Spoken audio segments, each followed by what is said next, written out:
This video was brought to you by Stormberg, Abed Route Planner, Mr. Green, Kempower and Marcus Bil. Yo, what's up? We are now at Ayuntidal and behind me here you see a van. Finally we test vans. This is called Citroën E-Space Tourer. So we have several, you have this one, then the E-Expert and the E-Traveler and also the Toyota version of it. So we have many of the same, they have the same drivetrain and the battery. So this one is the 75 kilowatt hour battery. And I'm going to do range test to see, oh, there's another van there, that's the ENV 200. You see it? Now we can compare ENV 200 versus ENV 200 versus, yeah, it's about the same size. This one seems a little bit longer than ENV 200, but same height roughly. So how far can we go? We will see. I'm charging up now. We're getting, yeah, not too shabby. Speed, 31 kilowatt hour. Sorry, 32 kilowatt now after at 89%. Okay. So we will wait for 100%. That might take a while, but meanwhile, voila! Yeah, I'm gonna have my lunch now in the back here. I went for some Mexican food. Yeah, taco salad. Yeah, so let's eat and wait. We are on the move. So here we see the head-up display. Let me try to show you kind of, yeah, like this. So it will be something like this, kind of, because it's pointed downwards. So the head-up display is so low that you might almost, this is usually your vision, kind of, right? You might as well just look down here. Well, okay. So pretty nice ride. I have to say it's fairly quiet. So okay, we have smooth asphalt over here, but the ENV 200, which is similar, you know, but not many vans out there. The ENV 200 is really noisy, but I do hear some wind noise here, and we're only doing 90. The strange thing is that you can probably see it in the head-up display. I set cruise control to 93, but it will only cruise at 92. If I decrease my speed to 92, it will then go to 91. Yeah, okay. But yeah, okay, so this is the driver's position. You see some buttons and stuff here, not too much button overload, kinda. Just wonder, wait, where am I supposed to put the TPS reports? Some bigger vans, they will have stuff over the roof here, over here somewhere, but okay, whatever. So now we're gonna check the weight. We have to know how heavy is this beast with the whole chair configuration in the back. Man, it's still kaput. It's been kaput for several days now. Okay, that means we have to yeah, check out the other one later tonight. All right, we check weight over here instead. The backup scale. Whoa! 1,360 in the front axle.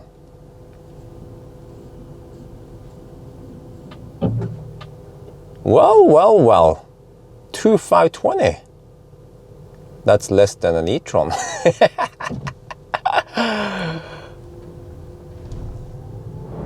Wow, nice weather today. But oh, I can see on the windsock, we have headwind. Yes, that's, okay, we have headwind. And here is Mjøsen today. Oh yeah, you see, the glass is so big that I have to use two of these sunshade things. Yeah. Okay, so quite windy on Mjøsen. You can see it on the windsock over there also, kind of, yeah. But look at the consumption. 219 watt-hour per kilometer. We've gone downhill even. What the heck? e-tron, go home. And also use eco mode. I always try to use eco mode unless it has some weird limitation. Let's say you can't cruise at 123 kilometers per hour on the speedo in eco mode, then I don't use it. But in most tests I do use eco mode.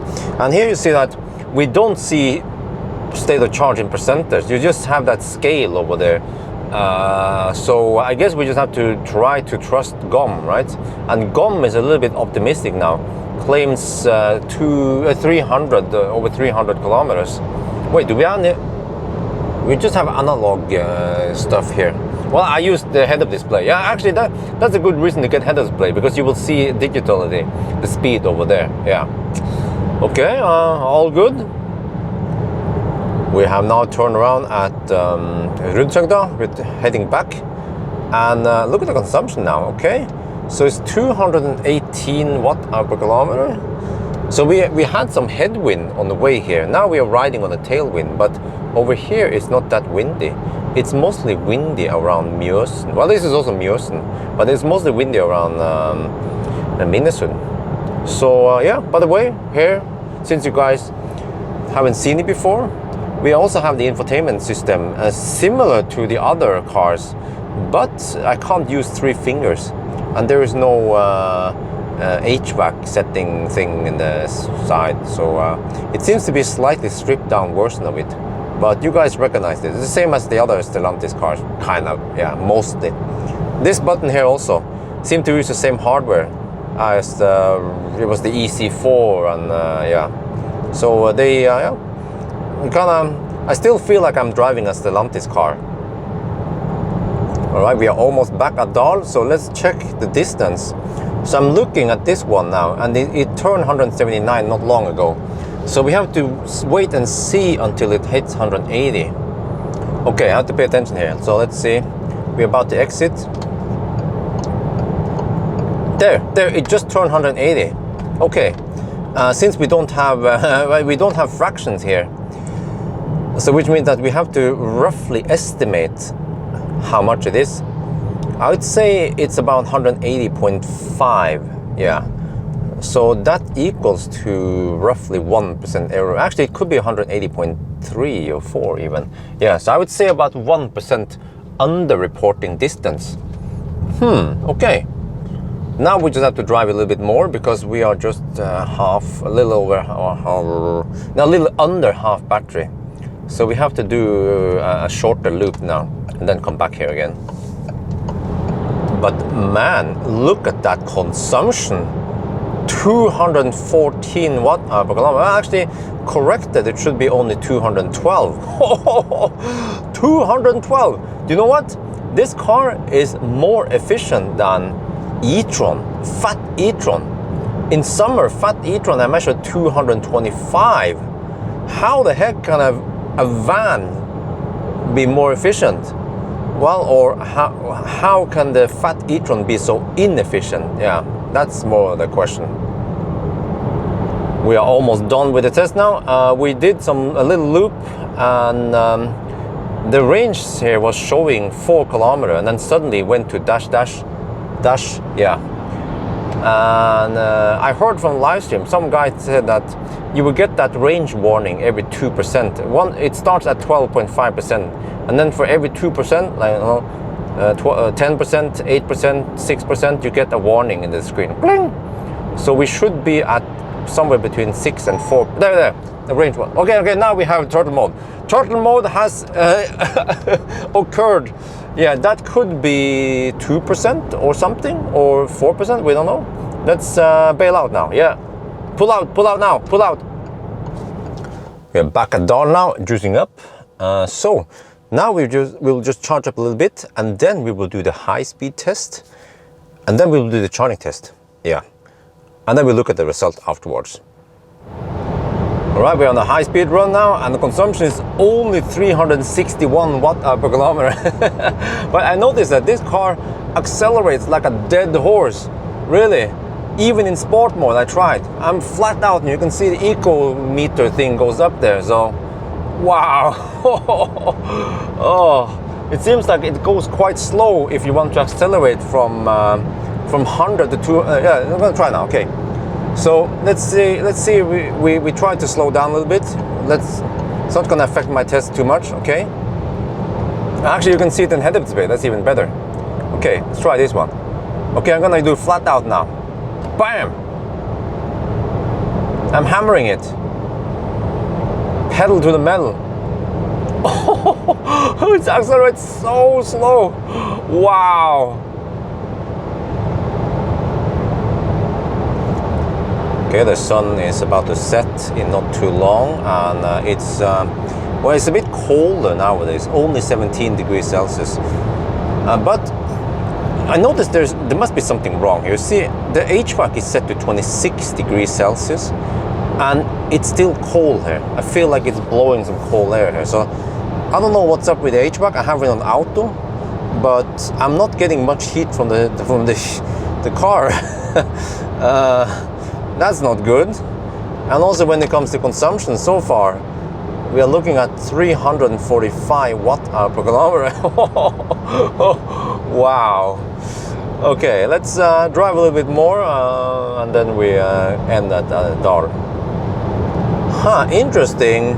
I switched off eco mode, and you see to the left here there is actually a dedicated gauge to show you how much power goes to the heater. So now the heater fire up. So it means that in eco mode you have no heater. Okay, now we know.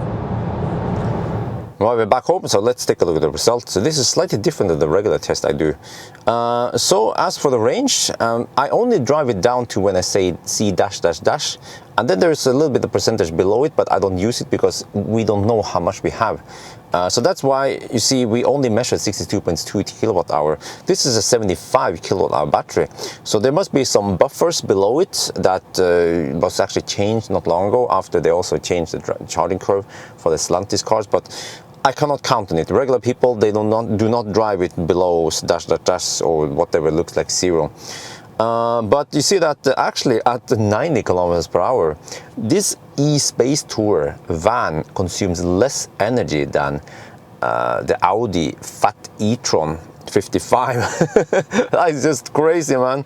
But at 120 kilometers per hour, of course, it uses way more because of the shape of it.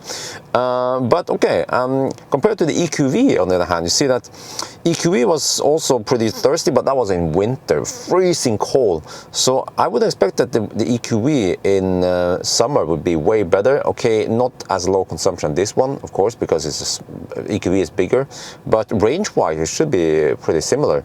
As for the other vans there, yeah, the Maxus was also done in well, not too hot weather, but for the other ones, the Maxus is not the passenger van, and then ENV 200 it was also done in winter, but it has a smaller battery. So yeah, I think the e-Space Tourer and the EQV are the two ones that you can compare more closely.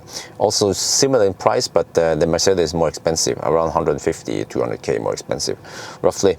When it comes to noise, so this is weird because I include noise testing here because I actually don't do acceleration test. I figure that the acceleration test is not really needed. I can say that for acceleration, it's pretty fast from 0 to about 80 kilometers per hour, but then past 100 kilometers per hour, it becomes pretty dead. So yeah, but okay.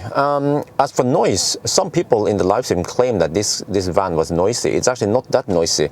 If we compare it to the EQV, it's pretty much on par with the EQV. Use winter tires, which is softer and in general more quiet, but then it has the Nokian R3 tires, which is known for having this howling noise. So I think overall, the EQV and the e-Space Tourer should have about the same noise level, and then so that's pretty good, in other words. As for the other vans, well, ENV 200 is super noisy. Same for the Maxus. If you guys think this van is noisy, try ENV 200 and you will see what noisy is. As for the e-Crafter, I couldn't measure it faster because the e-Crafter was limited to 90 kilometers per hour. Yeah. But okay, and also when it comes to 1,000 kilometer challenge, because you guys were thinking, oh, are you going to do it? Are you going to do it? No, I don't think so, because this van doesn't have adaptive cruise control and it doesn't have auto steer. So I'm thinking, oh man, I'm not going to do it.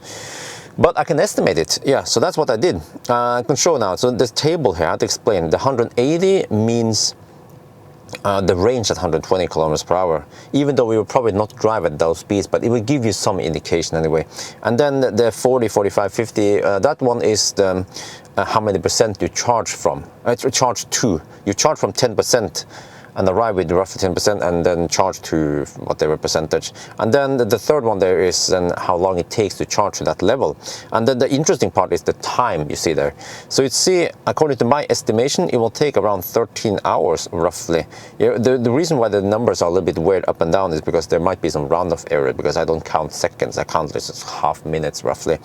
But you will see that this van has a very nice and flat charging curve, so you can actually charge to around 85%, 80-85%, and you still get pretty good time. I mean, the time doesn't drop that much.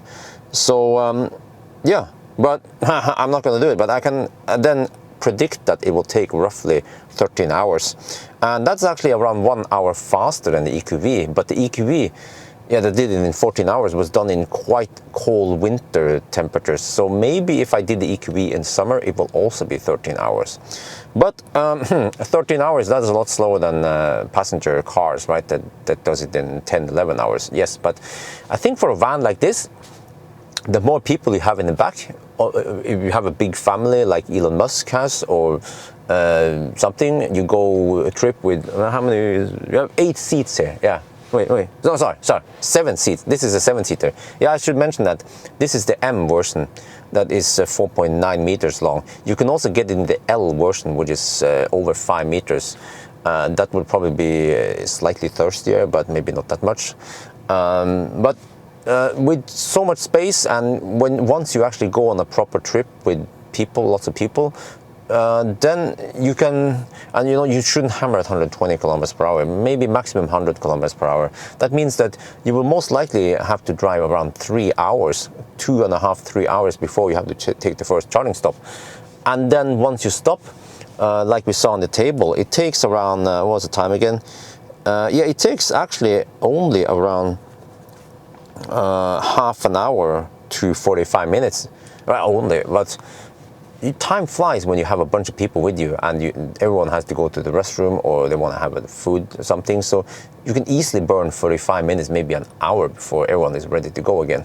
So that means that the eSpace Tourer with a big battery like this one is perfect. I haven't tried the one with the smaller battery. It also comes with 50 kilowatt hour battery, but I would imagine that one would be way too small. So with a 75 pack like this one, it will do long trips just fine. About the same comfort level as the EQV I tried, but the EQV is bigger, it's taller, it's more spacious than this one, but also more expensive. But then the EQV has a bigger battery and it charges faster. So I think the EQV, the Mercedes EQV, and this, the eSpace Tourer, is pretty neck and neck when it comes to traveling speed and actual charging speed in kilometers per hour. So there you have it.